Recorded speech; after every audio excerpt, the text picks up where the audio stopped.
In this video, I want to talk about how the PS5 Pro keeps getting better, so why is it falling behind? Then I want to get into Sony's release strategy going forward and why I don't think we have to worry. And finally, we got a clarification on the difference between first party, second party, and third party within Sony, and it is really interesting. How's it going, everyone? As always, my name is Jimmy Champagne. This is PSReady, my channel all about PlayStation, and yeah, we got a stacked video, so I just want to get right into this first news story, which is a combination of two other news stories I saw. The first one is that a lot of games, including Black Myth Wukong, have quietly gotten patches over the past few months that really improve performance and graphics on the PS5 Pro. But then right after that, I saw another news story from Circana where the PS5 Pro is falling behind not just the PS5, but also the PS4 Pro. And I want to talk about why I think that is and why I think it will kind of even itself out as time goes on. So starting out with that first part, Black Myth Wukong just got a huge patch on the PlayStation 5 Pro that improves performance and graphics across the board. We've seen a lot of games coming out that use PSSR, which is Sony's newly developed kind of competitor to FSR and DLSS.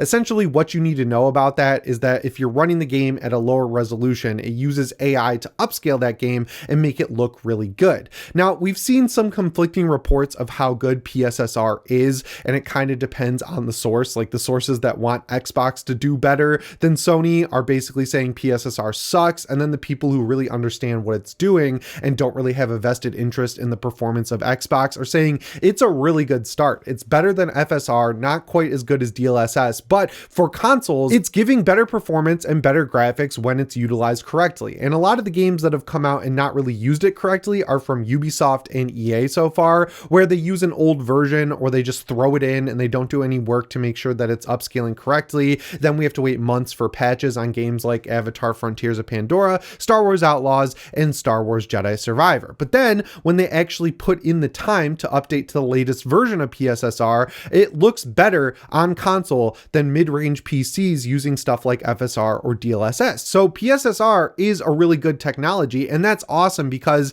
the PS5 Pro is basically beta testing it for the launch model of the PlayStation 6. So the base model of the PlayStation 6 will have PSSR implemented, and then eventually when they do the Pro, it'll probably get a better version of that, kind of in line with how Nvidia does it with their graphics cards, where when they release new versions of DLSS, like the newest version is DLSS 4, you might get some of the features on 40 series cards, but the 50 series cards have things like multi-frame generation and everything like that. I think Sony is doing a really good job, and like I mentioned earlier, the latest game to get a PSSR upgrade is of course Black Myth Wukong. It's not only going to look better, it's going to run better on your PlayStation 5 Pro, and this is an important game to keep supporting because Sony obviously made a lot of money on it. They did a really good job kind of helping to publish it. Where in China, the biggest user base is on PC. We've definitely seen that in China because when we wake up here in the United States, they're getting off of work basically. It doesn't line up exactly, but right when they're getting off of work, you see the numbers explode of concurrent players on Steam. And then I'd assume that it's the opposite here in the United States when everyone gets off work.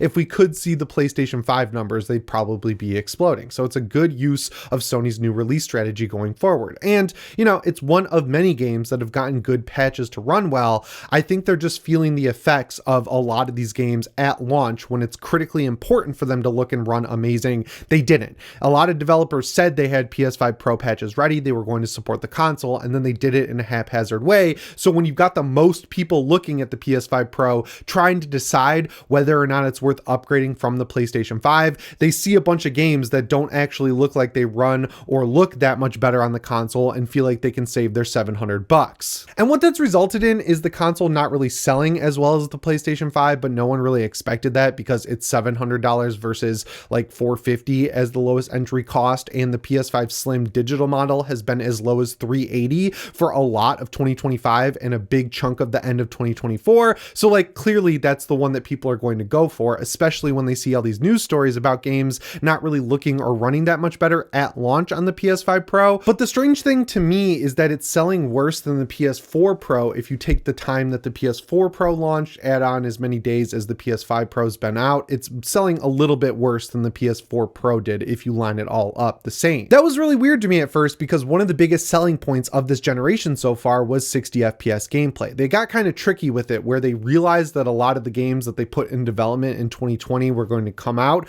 on the PS5 and the PS4. So they were essentially PS4 games, and because they were PS4 games, they took less power to run. So if you put them on the PlayStation PlayStation 5, you could run them at 60 FPS. And they obviously continued this generation much longer than they needed to keep games coming out on the PlayStation 4 to kind of subvert the whole fact that PS5s weren't available and people were hanging on to their PlayStation 4s. So we got a lot of 60 FPS gameplay. But then the generation and the game releases kind of caught up with each other, and we very quickly saw games coming out that could hit nowhere near 60 FPS. The biggest example that's coming to my head right now is Dragon's Dogma 2. It runs pretty well on the PS5, but like nowhere near as well as something like God of War Ragnarok or Ghost of Tsushima's director's cut. So right around when all that was happening, Sony announces the PS5 Pro, and it's basically under the selling point that, yeah, your games are not only going to run as close to 60 FPS as possible, but they're also going to look really good because of good implementation of PSSR in the first party games, which are really what matters when it comes to choosing a console. So I just assumed it would sell better than the PS4 Pro did. Also, on top of that, there's more people gaming now than back then, but it hasn't really caught on just yet. Now, I tried to think about if this is going to continue, and I don't really think so because of one huge game, Grand Theft Auto 6. That game is basically going to carry the PlayStation 5 Pro on its back. It's going to be probably the biggest game release of all time, and it's like a 1% chance that it's not. If you look at the sales charts, GTA 5 has been in the top 10 basically since it came out on PS3 and Xbox 360. It has been in the top 10 literally every month since it came out for over 10 years. And I don't understand how that is. Like, you'd feel like they'd hit the critical mass of there just being not enough people with game consoles or PCs anymore to continue buying this game. But then every month when the sales data comes out, it's consistently in the top 10 purchase games on the list. And that's even considering that it's been on sale for $5. You could get it for free in a lot of places. Like, it's been given away or sold so cheaply that I feel like they just run out of people to buy it eventually, and they haven't. So when you look at that, if they put out a good game, like a 7.5 out of 10, it's still going to sell incredible with Grand Theft Auto 6. And they have the great marketing pitch just totally queued up for them to say, look, you've got this game on the Xbox Series S, you've got it on the Series X, you've got it on the PlayStation 5, and you got it on the PS5 Pro. You're going to get, bar none, the best performance on the PS5 Pro. And if you want to keep playing this game at the best graphic settings, at the best performance settings, and also take advantage of GTA Online's next iteration, which will definitely be tied to GTA 6, you're going to get the best experience on the PS5 Pro. I hope Sony is banging down Rockstar's door to get commercial rights, to get a bundle, to get something with the PS5 Pro, because the marketing potential of saying you get bar none the best performance on this machine objectively is too good to pass up. It is worth whatever Rockstar wants to charge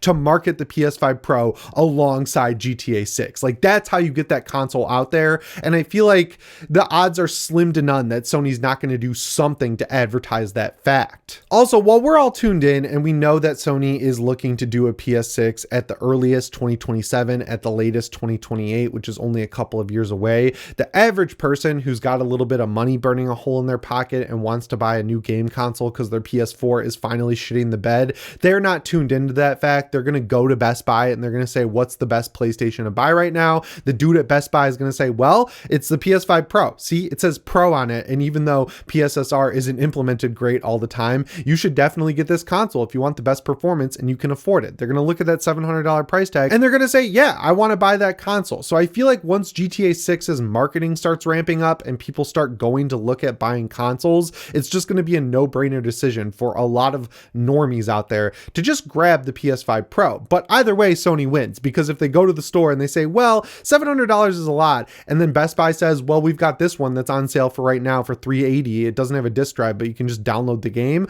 They're going to go for that, and either way, Sony wins because their console is the one being sold, and it's going to be bundled with a copy of GTA 6, so people are going to be happy with that. I just feel like the drop in console sales is really tied into the fact that a lot of the biggest games that push consoles are starting to show their age. You know, stuff like Fortnite, it's been around for a while. They're trying to keep up with new updates that add in weird characters all the time and new seasons and everything like that. I don't play Fortnite, so I'm not even going to pretend like I know what's going on with that game. Then you've got stuff like Call of Duty, where people are kind of at a breaking point with, you know, adding in skins like Leonardo and the Terminator into a military franchise. And there have just been so many releases that you're just going to lose people over time. Like, the people who got really into Call of Duty around Modern Warfare are starting to age out of the franchise. Grand Theft Auto Online, they continue updating it. It continues to do well, but I'd assume assume that game reached its peak a long time ago, and they just need something new to kind of come in, disrupt things, and fill the gap. And I feel like GTA 6 is just a no-brainer example of a game like that. I'm sure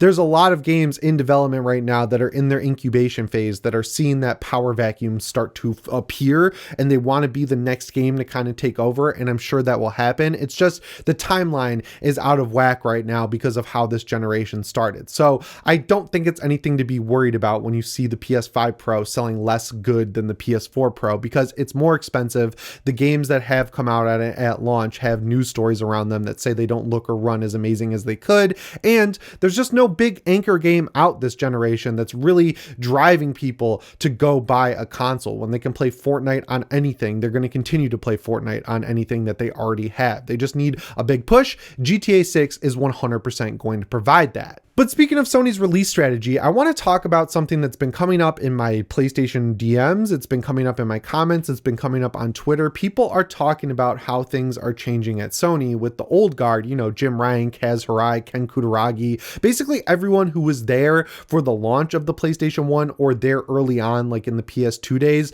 They are gone from Sony, and now things are being run by the next generation, mainly being Hiroki Totoki and Hideaki Nishino and Herman Hulst. And things are kind of switching up in a weird way, where during the PS4 generation, everything moved over here to California. And now a Japanese guy who lives in Japan, Hideaki Nishino, is running the show at Sony again. And people are kind of looking at the strategy of putting all the first party games on PC and kind of just guessing that Sony's going to disrupt their whole strategy and stop releasing games on PC. And the first part of this segment is that that's not going to happen, guys. I'm sorry. Like, I know people are upset because of how things played out with Microsoft, where during the Xbox One generation, they started releasing their first party games like Quantum Break over on PC, and then they said it's going to be a case-by-case basis, and now every Xbox game comes out on everything, it seems like, day one, and they don't want that to happen to Sony. I don't want that to happen to Sony, but there's a big sort of wall in the way for developers who want that to happen, and it's the fact that the PS5 is just absolutely dominant in every country it's sold in, except maybe China. I know it's tempting to look at the situation where they haven't been marketing their PC releases like Spider-Man 2. They didn't market that until a couple of days before it came out. I think it's less that they're going to stop with the PC releases and more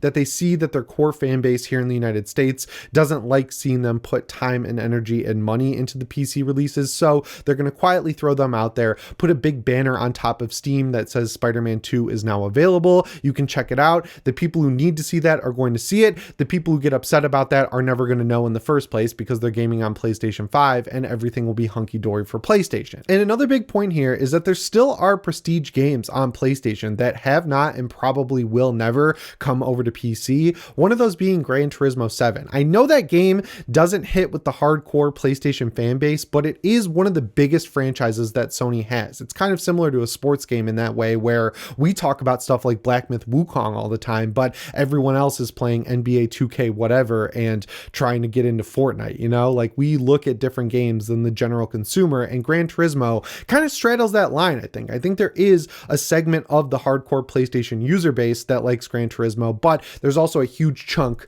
of the just regular gamer who buys like the same 3 games every single year that also likes Gran Turismo, and that has not come to PC, and the latest rumor is it's never going to. And I just wanted to wrap this video up with a fun segment. There was something I missed in my breakdown of Colin's interview with Shuhei Yoshida, and that was the difference between first party, second party, and third party.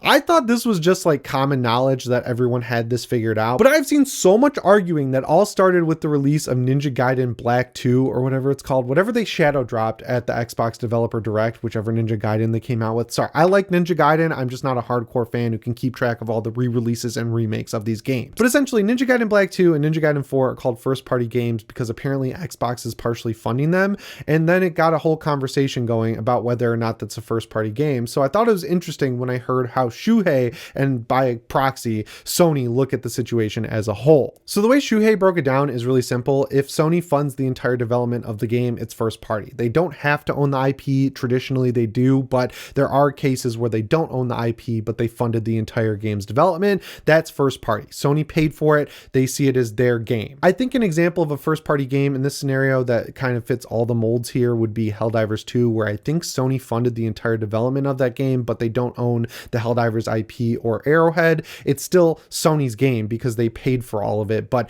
they don't traditionally own it. Second party would be something where Sony funds a huge chunk of the development, but not the entire thing. So I guess Death Stranding would be an example of that, where Sony funded a big chunk of it, got exclusivity for an X defined amount of time, but because they didn't fund the entire thing, Hideo Kojima can put it on other platforms when that contract expires. That would be second party. And then third party, very simple as well. It's something that they don't really fund any of the development. They might pay for the marketing and just partner up with the developer. I would guess that Final Fantasy VII Remake and Silent Hill 2 would be partner titles as they call it, but that's third party. So if Sony funds the entire game, first party. If Sony funds a big chunk of the game, second party. If Sony just pays for the marketing and gets a deal in place and keeps some exclusivity for like 6 months or whatever, third party. Pretty simple to figure out. And that about brings me to the end of this video. So as always, guys, my name is Jimmy Champagne. I'll see you in the next one. Thanks for watching and shape on.